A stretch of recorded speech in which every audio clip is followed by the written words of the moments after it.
How do I use the fanout query heat map, and what even are fanout queries?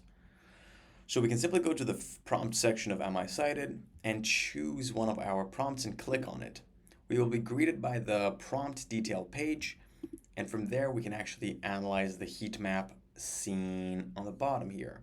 So we can see a section called fanout queries, and here we can see a heat map of different sub-queries used by the AI agents that we're tracking.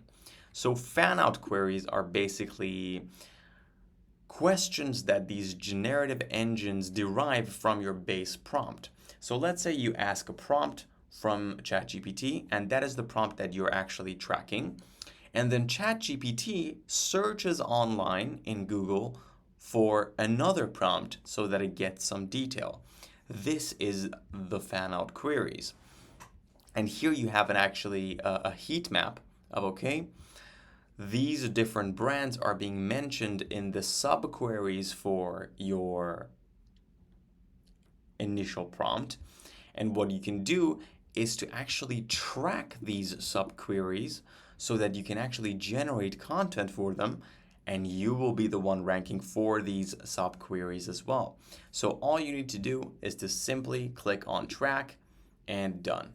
This prompt and this subquery will be added to your main prompts list as well. If you want to add all of the suggested subqueries, you can do so by clicking this button up top.